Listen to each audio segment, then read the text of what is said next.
जय हिंद दोस्तों। BSF SCM के अंदर जो वैकेंसीज आई है उसके अंदर सैलरी कितनी मिलती है, बेसिक ट्रेनिंग में कितनी सैलरी मिलेगी, बेसिक ट्रेनिंग के बाद कितनी मिलेगी। मैं और मेरा दोस्त एक दिन एक साथ ही भर्ती हुए, लेकिन मेरे दोस्त की सैलरी ज्यादा आ रही है, मेरी कम आ रही है। ऐसी मैंने क्या गलती कर दी? इसी प्रकार के सारे सवालों का जवाब लेकर इस वीडियो में आया हूं। जय हिंद दोस्तों, मैं हूं Jogendra commando, physical trainer, fitness coach. आप सबके अपने यूट्यूब चैनल जोगेंद्र कमांडो पे हार्दिक स्वागत करता हूं। तो दोस्तों, आशा करता हूं कि आप लोग स्वस्थ होंगे, मस्त होंगे और अपने जीवन को बेहतर करने के लिए लगातार प्रयास कर रहे होंगे। तो बिना किसी देरी के वीडियो को शुरू करते हैं। दोस्तों, अभी जो वैकेंसीज आई है बीएसएफ की, एसटीएम की, जिसके अंदर की आप CRPF, CISF, BSF, ITBP, SSB और असम राइफल के अंदर क्लर्क के पद की वैकेंसी आई है। इसी की पूरी डिटेल पर हम बात करेंगे कि सैलरी में कितना मिलेंगे। तो वीडियो को पूरा देखिएगा, जिससे कि आपके मन में किसी प्रकार का कोई भी सवाल या डाउट सैलरी को लेकर नहीं रहेगा। तो दोस्तों, चलिए हम वीडियो को शुरू करते हैं। सबसे पहले हम सैलरी की बात करते हैं। देखिए दोस्तों, ये जो है बीएसएफ एससीएम की जो वैकेंसीज है, ये पे लेवल 4 की वैकेंसीज है। इसके अंदर आपको अगर बात करें, सबसे पहले आपको मिलता है बेसिक पे। तो बेसिक पे आपका कितना रहेगा? 25,500। अब आप इसी 25,500 के अंदर हम सारे अलाउंसेस और जो है सब कुछ जोड़ते रहेंगे, जिससे कि हम टोटल अमाउंट पता कर पाएंगे कि हमें कितनी सैलरी मिलेगी। सबसे पहले हम बात करेंगे बेसिक ट्रेनिंग के अंदर, बेसिक ट्रेनिंग में कितनी सैलरी मिलेगी। तो बेसिक ट्रेनिंग में आपको बेसिक पे तो मिलेगा ही मिलेगा, जो कि है 25,500। अभी आज के फिलहाल अभी हमारा जो डीए है चल रहा है 50%। अभी जैसे कि जुलाई के बाद आप ज्वाइन करेंगे तो जुलाई के बाद आपका जो है डीए बढ़ जाएगा, तो आपका और इंक्रीमेंट हो जाएगा। लेकिन हम अभी की बात करते हैं, तो अगर 25,500 का हम देखेंगे 50%, तो 12,750।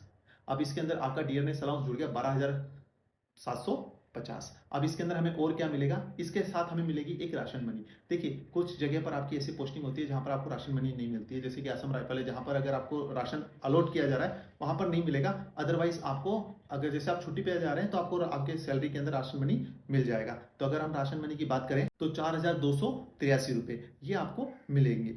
ये भी अगर हम जिस प्रकार से, अगर आप वहां पर ट्रेनिंग कर रहे हैं तो अगर खाने के पैसे देंगे तो आपको ये पूरा चुकाना पड़ेगा। अदरवाइज अगर आप छुट्टी पर आए हैं तो ये आप अपने ऊपर खर्च कर सकते हैं। कितने? 4,283। अब इसके बाद में हमें क्या मिलते हैं? देखिए, इसके बाद में कुछ अलाउंसेस हैं, जैसे कि शॉप अलाउंस हुए, हेयर कट अलाउंस हुआ, रम अलाउंस हुआ।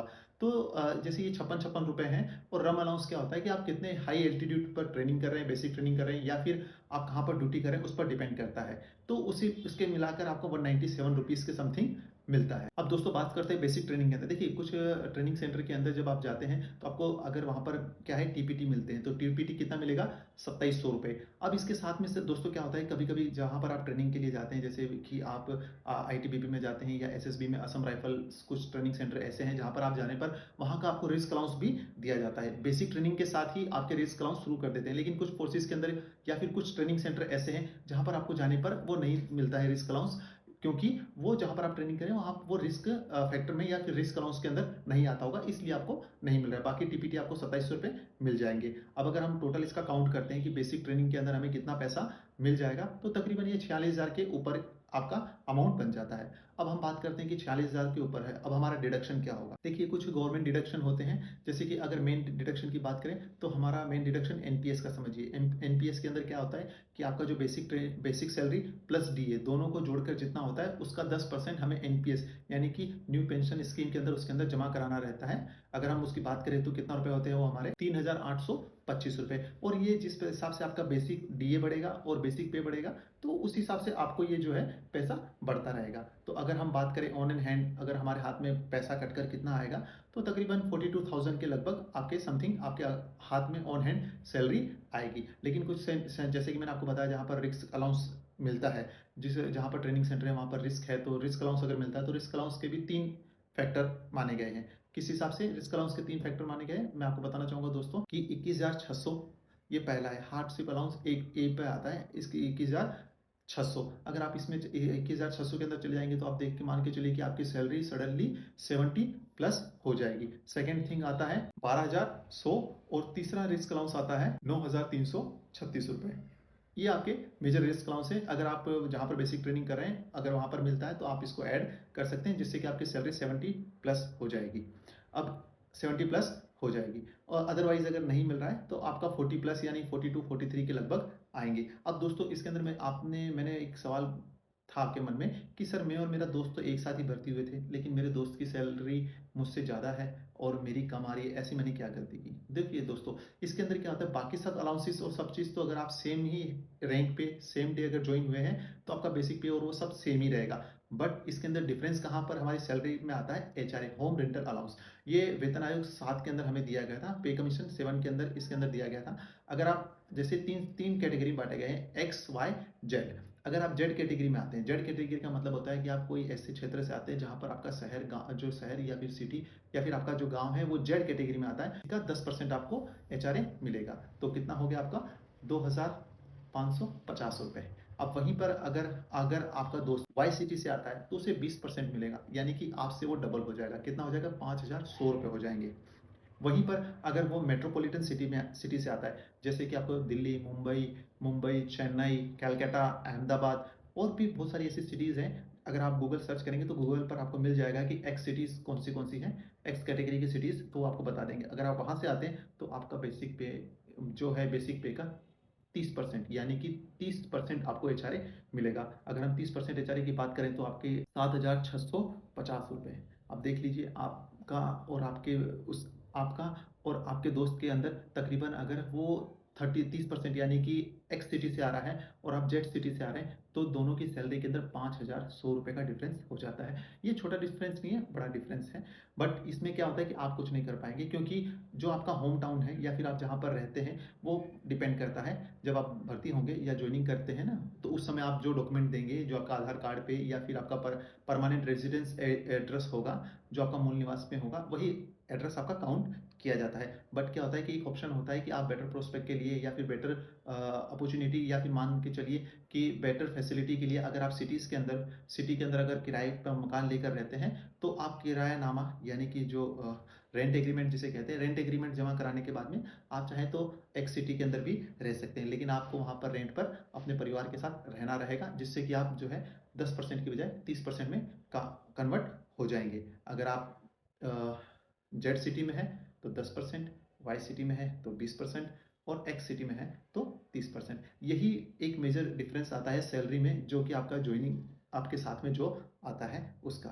तो यहाँ पर तो मैंने आपको पूरा डिटेल में क्लियर करने की कोशिश किया है, जिससे कि आपके मन में किसी प्रकार का कोई भी डाउट ना रहे। दोस्तों, अब एक सवाल और आता है कि सर मेरी सैलरी कैसे इंक्रीमेंट कैसे रहेगा, साल में कितनी बार मेरी सैलरी बढ़ेगी?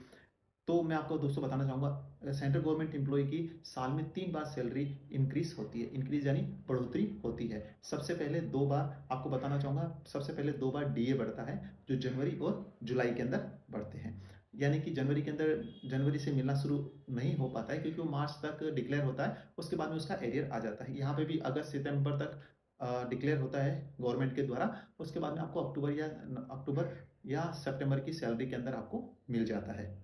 ये तो हुआ पहला। सेकंड थिंग होता है आपका इंक्रीमेंट।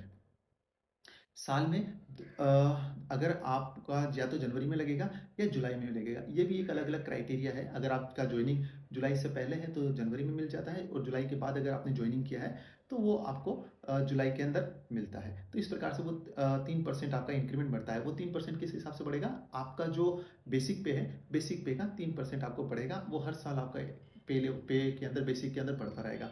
तो ये मान के चलिए, जब आपका बेसिक पे बढ़ेगा तो आपका एचआरए बढ़ेगा, आपका डीए भी बढ़ेगा और आपका टीपीटी अलाउंस भी बढ़ेगा। तो जितने भी अलाउंसेस हैं, अगर आपका बेसिक पे जैसे इंक्रीज होगा, उसी हिसाब से आपका सैलरी भी बढ़ता जाएगा। दोस्तों, जैसे कि मैं आपको बताना चाहूँगा, ये बीएसएफ एससीएम की जो है हेड कांस्टेबल मिनिस्ट्री जिसको कहते हैं, बढ़िया जॉब है। अगर आप प्रयास करेंगे तो आप इस अगर जॉब को हासिल करेंगे तो डेफिनेटली आप जो है अच्छा परफॉर्मेंस और एक बेटर सैलरी ले पाएंगे।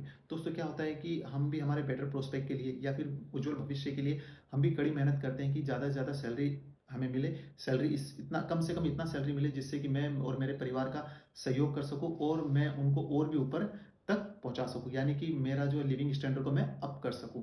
तो डेफिनेटली अगर आप बेसिक ट्रेनिंग में जाते हैं और आप सिटीज़ के अंदर के, अगर मैंने आपको बता दिया, अगर आप सही तरीके से एचआरए का फिल करते हैं तो तकरीबन 50,000 रुपीज़ आपको मिल जाएगा। ये बेसिक ट्रेनिंग के अंदर है। अब बेसिक ट्रेनिंग के बाद जैसे ही आप फील्ड के अंदर जाएंगे, देखिए आपका जो है फील्ड के अंदर जाएंगे, फील्ड के अंदर भी यूनिट के अंदर एससीएम की ड्यूटीज रहती है, पर वो ग्रुप सेंटर के अंदर ही रहती है, यानी कि यूनिट के अंदर, हेडक्वार्टर के अंदर रहती है। तो वहाँ पर अगर आपको जहाँ पर भी आप जाएंगे अगर पोस्टिंग के अंदर, वहाँ पर अगर रिस्क अलाउंस मिल रहा है तो रिस्क अलाउंस और अपने सैलरीज के अंदर जोड़ सकते हैं। जैसे कि मैंने आपको रिस्क अलाउंस पहले ही बता दिया था, हाईएस्ट रिस्क अलाउंस है 21,600, सेकंड है हमारा 12,100 और थर्ड है 9,336 रुपये। ये आप जोड़ सकते हैं, या फिर कुछ ऐसी सिटीज़ भी हैं या फिर कुछ ऐसी जगह भी हैं जहाँ पर अलग से दूसरे अलाउंसेस दिए जाते हैं। जो भी अलाउंसेस होंगे वो आपको वहाँ पर मिल जाएंगे दोस्तों।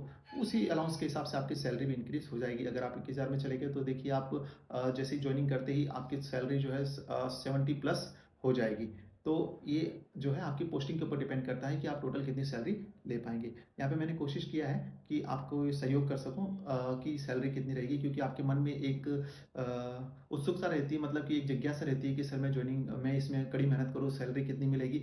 आप अपने भविष्य को उसी हिसाब से प्लान करते हैं। सैलरी पर्सन क्या होता है कि सैलरी आने से पहले ही उसका यूटिलाइज यानी कि उसे खर्च कैसे करना है वो पहले से ही दिमाग में लगाने लगता है। तो उसी प्रकार से आपको मैंने सैलरी के रिगार्डिंग पूरी जानकारी देने की कोशिश की है। और अगर इसके अलावा भी आपके मन में किसी प्रकार का कोई भी डाउट या सवाल रह गया हो तो आप कमेंट बॉक्स में कमेंट करिएगा। मैं कोशिश करूंगा जल्द से जल्द आपके सवालों का जवाब देने की। देखिए, किसी दोस्त का कोई पर्सनल सवाल भी होता है जो अगर कमेंट नहीं करना चाहे तो मेरी इंस्टा आईडी है जोगेंद्र कमांडो, मैं डिस्क्रिप्शन में भी उसका लिंक दे दूंगा। आप वहां पर जाकर मुझे डीएम कर दीजिएगा।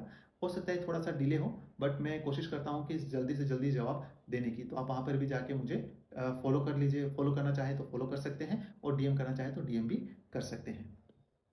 और इसी इसी वैकेंसी की और भी जैसे जानकारी होती है, नई नई जो वैकेंसीज आती है तो उसकी मैं लिंक और अप्लाई लिंक और फुल नोटिफिकेशन जो पीडीएफ है वो मेरे टेलीग्राम चैनल पे अपडेट करता रहता हूँ। उसका भी मैं डिस्क्रिप्शन में लिंक दे दूंगा। आप वो टेलीग्राम चैनल के साथ भी जुड़ जाइए, हमारे परिवार का हिस्सा बनिए, जिससे कि आपके कभी भी किसी प्रकार की भी कोई भी परेशानी हो तो आप मैसेज करें, तो मैं भी जहाँ तक हो सके मैं आपकी मदद करने की कोशिश करूँगा। दोस्तों, मैंने यहाँ पर पूरी कोशिश किया है आपको बेहतर और सुचारू रूप से सही जानकारी देने की। अगर आपको ये वीडियो पसंद आया तो वीडियो को लाइक करना मत भूलिएगा, क्योंकि आपके एक लाइक से मैं मोटिवेट होकर और बेहतर और अच्छे वीडियो बनाने की कोशिश करता हूं। तो आशा करता हूं कि आपको ये वीडियो पसंद आया होगा। वीडियो पसंद आया तो वीडियो को लाइक करना मत भूलिएगा। अगर आपने अभी तक हमारे चैनल को सब्सक्राइब नहीं किया हो तो ऐसे इन्फॉर्मेटिव वीडियो के लिए अपने इस चैनल को सब्सक्राइब जरूर कर लीजिएगा। और ऐसी जानकारी और ऐसे इन्फॉर्मेटिव वीडियो अपने दोस्तों को शेयर कीजिएगा जो कि गवर्नमेंट जॉब की तैयारी कर रहे हो। तो इसी के साथ मैं अलविदा लेता हूँ दोस्तों। जय हिंद, जय भारत।